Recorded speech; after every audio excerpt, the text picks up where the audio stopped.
अस्सलाम वालेकुम दोस्तों, आज की इस वीडियो में मैं आप लोगों को कॉम्बो बॉक्स के बारे में बताऊंगा। यहाँ पर मैं दो टेक्स्ट बॉक्स लूँगा। एक टेक्स्ट बॉक्स का नाम मैं वैल्यू 1 लिखूँगा और दूसरे टेक्स्ट बॉक्स का नाम वैल्यू 2, और इन दो वैल्यूज़ के दरमियान मैं ऑपरेशन करवाऊँगा। जो भी ऑपरेशन मैं कॉम्बो बॉक्स से चूज़ करूँगा, मतलब कॉम्बो बॉक्स में आपके पास एक ड्रॉप डाउन लिस्ट होती है, उसमें से जो चीज़ भी आप चूज़ करते हैं तो अकॉर्डिंगली उसके मुताबिक आप जो ऑपरेशन है वो करवा सकते हैं। तो यहाँ पर मैं एक सपोर्टिव बटन भी लूँगा। बटन से मैं जैसे जैसे बटन पे क्लिक करूँगा तो जो ऑपरेशन मैंने कॉम्बो बॉक्स में चूज़ किया होगा उसी के अकॉर्डिंगली मेरा ऑपरेशन जो है वो हो जाएगा। तो चलें डरते हैं, तो चलें स्टार्ट करता हूँ मैं। ये मैंने विजुअल स्टूडियो 2022 ओपन कर लिया है। सबसे पहले आपने क्रिएट न्यू प्रोजेक्ट पे क्लिक करना है। तो जैसे ही आप क्रिएट न्यू प्रोजेक्ट पे क्लिक करेंगे तो आपके पास इस तरह का मतलब कि व्यू आ जाएगा। इसमें सबसे पहले जो आपने लैंग्वेज चूज़ करनी है C#, क्योंकि हम C# पढ़ रहे हैं। तो प्लेटफॉर्म आपने विंडोज़ चूज़ करना है और यहाँ पर आपने डेस्कटॉप रखना है। जैसे ही डेस्कटॉप आप इधर क्लिक करेंगे तो आपके पास ये विंडोज़ फॉर्म ऐप इस तरह से एक ऑप्शन आ जाएगा। आपने इसको सिलेक्ट करना है और सिंपली नेक्स्ट पे क्लिक कर देना है। यहाँ पर आप अपने प्रोजेक्ट का नाम लिखेंगे। तो फॉर एग्जांपल मैं लिखता हूँ प्रोजेक्ट का नाम वीटेक कॉम्बो बॉक्स। तो सिंपली आपने नेक्स्ट पे क्लिक कर देना है और क्रिएट पे। तो इस तरह प्रोजेक्ट है वो लोड हो जाएगा। तो यहाँ पर हमारा प्रोग्राम जो है वो सक्सेसफुली क्रिएट हो चुका है, मतलब कि हमारा जो प्रोजेक्ट था जो हमने क्रिएट किया था वो सक्सेसफुली क्रिएट हो चुका है। तो सबसे पहले आपने देखा है कि आपके पास इस तरह का डिस्प्ले आया है जिसमें आपको एक फॉर्म बाय डिफ़ॉल्ट मिल जाता है। तो सबसे पहले आपने क्या करना होता है, इस फॉर्म की प्रॉपर्टीज़ को चेंज करना होता है। फॉर एग्जांपल यहाँ पर फॉर्म 1 लिखा हुआ है, तो मैं फॉर एग्जांपल यहाँ पर लिखता हूँ कॉम्बो बॉक्स। तो इस तरह से आप अपने मुताबिक जो है इसको चेंज कर सकते हैं। तो मैंने फॉर एग्जांपल इसका नाम कॉम्बो बॉक्स रख दिया। और इसके बाद आपको एक टूल वाला जो बटन होता है टूल बॉक्स का, वो बाय डिफ़ॉल्ट आपको नहीं मिलता। बाज़-औक़ात आपके सामने पेयर हो भी जाता है, बाज़-औक़ात नहीं भी होता। तो अगर आप टूल बॉक्स को शो करना चाहते हो तो यहाँ व्यू पे क्लिक करेंगे। व्यू पे क्लिक करने के बाद टूल बॉक्स पे क्लिक करेंगे तो आपके पास इस तरह से टूल बॉक्स आ जाएगा। अब सबसे पहले हम क्या लेंगे, दो टेक्स्ट बॉक्स लेंगे, फिर एक कॉम्बो बॉक्स लेंगे और कॉम्बो बॉक्स में एक लिस्ट ऐड करेंगे ऑपरेशंस की। तो उन ऑपरेशंस को चूज़ करके फिर हम जो हमारे पास टेक्स्ट बॉक्स होंगे उनमें हम वैल्यू जो भी पुट करेंगे तो उसका रिज़ल्ट जो है वो हम टेक्स्ट बॉक्स 3 में शो करवाएंगे। तो सिंपली आपने क्या करना है, टेक्स्ट बॉक्स ले लेना है। तो मैं टेक्स्ट बॉक्स ढूंढ लेता हूँ यहाँ पर। अगर आपको टेक्स्ट बॉक्स नहीं मिलता तो आप सिंपल सर्च भी कर सकते हैं। ये टेक्स्ट बॉक्स है हमारे पास। अब फॉर एग्जांपल मैंने एक टेक्स्ट बॉक्स लिया, तो ये मेरे पास एक टेक्स्ट बॉक्स है। अब मुझे एक और भी चाहिए तो मैं Ctrl+C प्रेस करके इसी को कॉपी कर लूँगा, और मुझे एक और भी चाहिए तो मैं इसको कॉपी कर लूँगा। ये मैंने 3 टेक्स्ट बॉक्स लिए हैं। तो आप थोड़ा सा इनके दरमियान डिस्टेंस जो है वो बढ़ा देंगे ताकि आपको ये वाज़े नज़र आ जाए।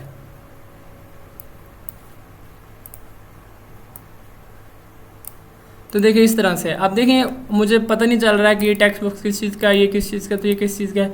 तो इस चीज़ को मैं पॉइंट आउट करने के लिए लेबल ऐड कर दूंगा यहाँ पर।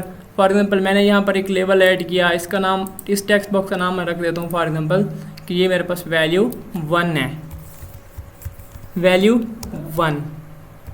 तो देखिए ये वैल्यू 1 हो गया। मैं इसी को कॉपी करूँगा, ठीक है, और इधर मैं ऐड कर दूँगा और इसका जो नाम है वो वैल्यू 1 से मैं 2 कर दूंगा, ये टेक्स्ट प्रॉपर्टी में आके। और सेम इसी को मैं फिर कॉपी करूंगा और मैं यहाँ इसका नाम रिज़ल्ट रख दूंगा, ठीक है। ये मैंने इसका नाम रिज़ल्ट। इनके इन दोनों के दरमियान जो भी ऑपरेशन होगा वो इस रिज़ल्ट वाले टेक्स्ट बॉक्स में अपीयर होगा। अब हमने लेना है कॉम्बो बॉक्स। कॉम्बो बॉक्स लेने से पहले मैं एक बटन ले लेता हूँ। तो ये मेरे पास एक बटन है जिस पे मैं क्लिक करूँगा तो रिज़ल्ट जो है वो इसके अंदर अपीयर होगा। तो मैं इसकी प्रॉपर्टी जो है नेम प्रॉपर्टी चेंज करके मैं इसका नाम फॉर एग्जांपल रख देता हूँ इक्वल बटन, ठीक है। तो जैसे मैं इक्वल पे क्लिक करूँ तो यहाँ पर मेरे पास क्या हो जाना चाहिए, रिज़ल्ट अपीयर हो जाना चाहिए।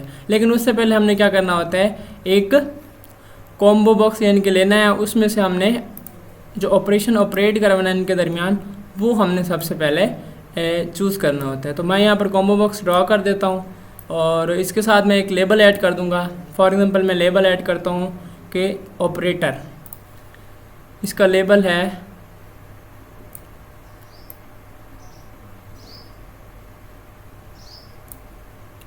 मैं इसकी लेबल प्रॉपर्टी में जाऊंगा और उसके बाद लेबल की प्रॉपर्टी इसका टेक्स्ट जो है वो मैं चेंज कर दूंगा, किस नाम से, ऑपरेटर के नाम से। तो इधर से मैं ऑपरेटर जो है वो सिलेक्ट करूंगा। तो इस तरह से आपने लेआउट अपना बना लेना है। तो नेक्स्ट हमने क्या करना है, यहाँ से एक और चीज़ नई है जो मैं आपको बताना चाहता हूँ, वो ये है कि आप किस तरह से मतलब कि एक ग्रुप बॉक्स जो है वो ले सकते हैं। ग्रुप बॉक्स का मतलब ये होता है कि आप इन चीज़ों को अलग से एक ग्रुप के अंदर रख सकते हैं। तो मैं यहाँ पर सर्च करता हूँ ग्रुप, ये ग्रुप बॉक्स हो गया। तो मैं जैसे यहाँ पर ग्रुप बॉक्स ड्रॉ करूँगा तो ये मेरी सारी चीज़ें जो हैं वो एक ग्रुप के अंदर आ जाएंगी। तो फॉर एग्ज़ाम्पल मैं इस ग्रुप का नाम देता हूँ, ये है ग्रुप बॉक्स, इसका नाम चेंज करता हूँ मैं इसका नाम चेंज देता हूँ कॉम्बो बॉक्स या वी टैग दे देता हूँ। आप कुछ भी मतलब कि यहाँ पर ऐड कर सकते हैं। मैंने इस ग्रुप बॉक्स का नाम क्या चेंज किया है, वी टैग। तो मैं इस पेज का थोड़ा सा बैकग्राउंड है वो भी चेंज कर देता हूँ, तो आपको सारी चीज़ें आपको जो हैं वो वाज़ेह नज़र आएँ। तो मैं इसकी बैकग्राउंड प्रॉपर्टी में जाऊँगा, बैक कलर, यहाँ पर मैं आपको बैक कलर जो है ये चूज़ कर लेता हूँ। इससे देखो आपको थोड़ा सा क्लियर नज़र आ रहा है आप। तो ये चीज़ें थी यहाँ तक। तो हमने सिंपली जस्ट इसको क्या किया, हमने डिज़ाइन किया है। तो अब हमने क्या करना है, इसके जो है बैक एंड पे C# का कोड है वो लिखना है। तो अगर ऑपरेटर के अंदर, इन कॉम्बो बॉक्स के अंदर आप लिस्ट ऐड करना चाहते हैं तो इसके दो मेथड हैं। एक तो सिंपल, आप जैसे कॉम्बो बॉक्स के ऊपर क्लिक करेंगे तो ऊपर आपको एक बटन नज़र आ रहा है, प्ले बटन, इस पर आप क्लिक करेंगे तो यहाँ एडिट आइटम पे जाएंगे। यहाँ पर आप जितने भी आइटम्स ये लिखेंगे तो वो ऑपरेटर उस लिस्ट बॉक्स के अंदर अपीयर होंगे। फॉर एग्जांपल मैंने यहाँ दिया प्लस, फिर मैंने सब्सट्रैक्ट दिया, ठीक है। उसके बाद फिर मैंने डिवीजन, कोई भी आप मतलब कि किसी भी तरतीब के साथ आप इसको लिख सकते हैं। और फिर मैंने मल्टीप्लिकेशन दिया, ये मैंने मल्टीप्लिकेशन दे दिया और सिंपली मैंने इसको ओके कर दिया है, ठीक है। तो अगर हम इसको थोड़ा सा रन करके चेक करें तो ये किस तरह से हमें नज़र आ रहा है, हम इसको देख सकते हैं। तो मैंने इसको स्टार्ट कर दिया, इसकी बिल्ड स्टार्ट हो गई है। तो कुछ देर में ये जो है मेरा प्रोग्राम जो है ये हमारा प्रोजेक्ट जो है वो एग्जीक्यूट हो जाएगा। तो देखिए आपको कुछ जो है ना इस तरह से इसका डिस्प्ले जो है वो मिलने वाला है। ये देखें हमने इस तरह से मतलब इसको बनाया है। अब मैंने जैसे इस पर क्लिक करता हूँ, ये देखें आपके सामने ये ड्रॉप डाउन लिस्ट जो है वो ज़ाहिर हो रही है। अब इस ड्रॉप डाउन लिस्ट से आप ऑपरेटर चूज़ कर सकते हैं। तो फॉर एग्जांपल मैंने यहाँ से चूज़ किया प्लस। अब जैसे मैं यहाँ प्लस चूज़ करूँ, यहाँ पर जो वैल्यू है, यहाँ पर जो वैल्यू है ये इन दोनों के दरमियान प्लस हो के इधर रिज़ल्ट में शो हो जाना चाहिए। तो चलें हम जल्दी से इसको चेक कर लेते हैं कैसे हम इसमें कोड लिखेंगे। तो मैं इसको थोड़ा सा नीचे कर देता हूँ ताकि ये थोड़ा मेरा डिस्प्ले जो है वो कंसिस्टेंट रहे। ओके हो गया। तो चलें सबसे पहले हम क्या करते हैं, ये जो हमारा इक्वल बटन है सिर्फ इसी के बैक एंड पे हम क्या लिखेंगे, कोड लिखेंगे। अब देखिए हमने 3 टेक्स्ट बॉक्स लिए हैं, text box 1, text box 2, text box 3। हम रिज़ल्ट जो है वो शो करवाना चाह रहे हैं टेक्स्ट बॉक्स 3 पे। कब, जैसे ही हम इक्वल पे क्लिक करें।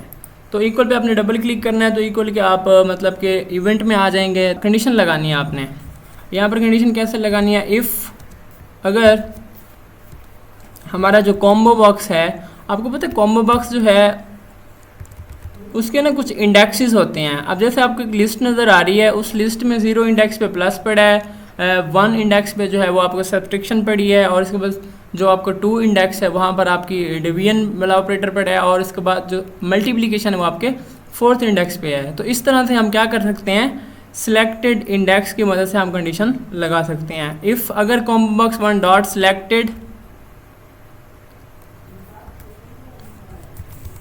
Selected index is equal to 0, अगर सिलेक्टेड इंडेक्स जो है वो 0 के बराबर है तो फिर क्या करना चाहिए, रिज़ल्ट वाला मतलब कि टेक्स्ट बॉक्स 3 है उसके अंदर हमारी जो वैल्यूज़ हैं तो वो ऐड हो जानी चाहिए।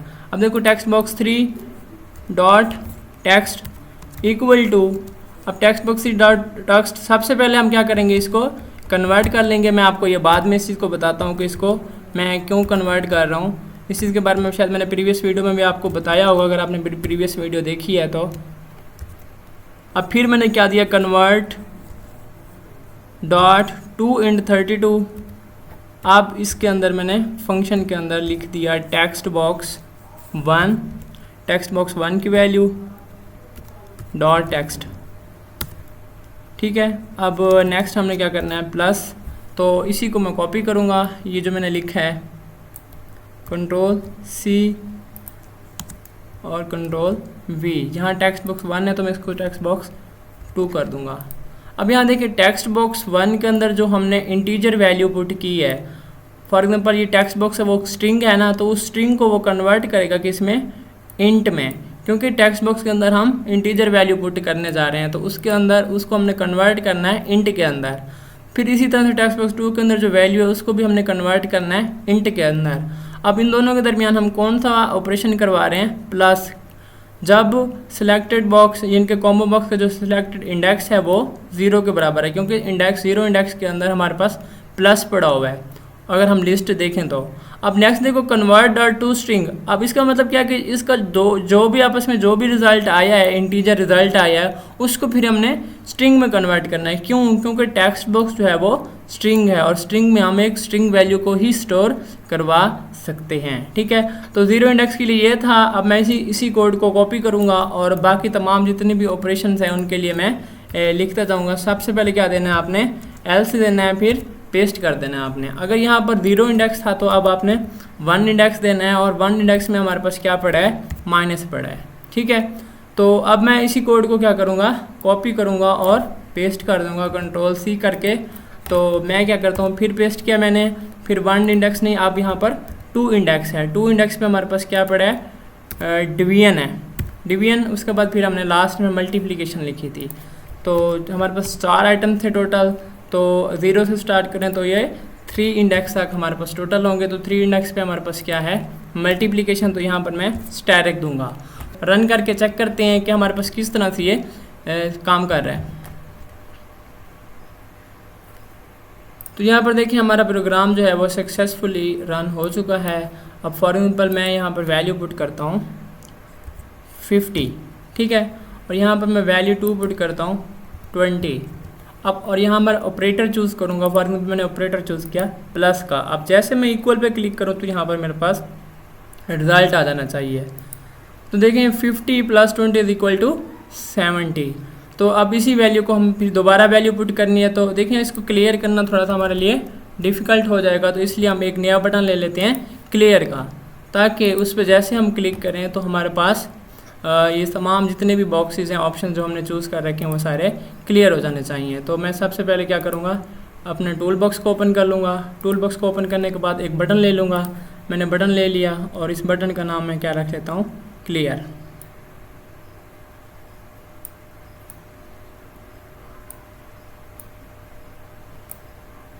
तो मैं इसका टेक्स्ट जो है वो चेंज कर लेता हूँ, और टेक्स्ट चेंज करके यहाँ पर मैं सिंपली इसका नाम सी लिख देता हूँ।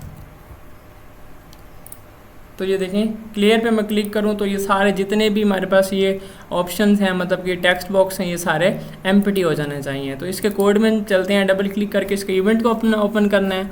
तो उसके बाद आपने लिखना है text box 1 dot text equal to, आप वही सिंपल तरीका जो कि मैंने आपको पहले बताया है, एम्प्टी स्ट्रिंग आपने क्या कर देनी है, पास कर देनी है। अब मैं इसी को कॉपी करूँगा और पेस्ट करता रहूँगा। तो हमारे पास जो टेक्स्ट बॉक्स 1 है इसको हमने एडिट करके 2 कर देना है। नेक्स्ट हमने टेक्स्ट बॉक्स 3 कर देना है, टेक्स्ट बॉक्स 3। अब इसी तरह से कॉम्बो बॉक्स है, हमने उसको भी हम अगर एम्प्टी करना है तो कॉम्बो बॉक्स 1 डॉट टेक्स्ट, उसका जो टेक्स्ट है उसको भी आपने क्या कर देना है, सिंपली एम्प्टी कर देना है। तो ये था जस्ट सिंपल कोड क्लियर का। तो जैसे हम सी पे प्रेस करेंगे तो हमारा जितने भी हमने जो ऑप्शन चूज़ करके रखे हुए हैं तो वो ऑटोमेटिकली क्लियर हो जाएंगे। अब मैं दोबारा इसको रन करूँगा, चेक करते हैं इसकी वर्किंग किस तरह से काम कर रहा है। यहाँ पर हमारे पास जो है वो सक्सेसफुली हमारा प्रोजेक्ट जो है वो एग्जीक्यूट हो चुका है। अब फॉर एग्जांपल मैं 45 यहाँ पर मैं ऑपरेटर चूज़ करता हूँ, फॉर एग्जांपल मल्टीप्लिकेशन का। तो जैसे इक्वल पे प्रेस करूँगा तो ये मेरे पास मल्टीप्लाइड होकर वैल्यूज़ आ जाएंगी। अब जैसे मैं सी पे क्लिक करूँ तो ये तमाम के तमाम टेक्स्ट बॉक्स और ये सारी चीज़ें जो है वो मेरी क्लियर हो जानी चाहिए। तो मैं इसको क्लियर करूँगा तो ये मेरी सारी चीज़ें खुद ब खुद क्लियर हो गई।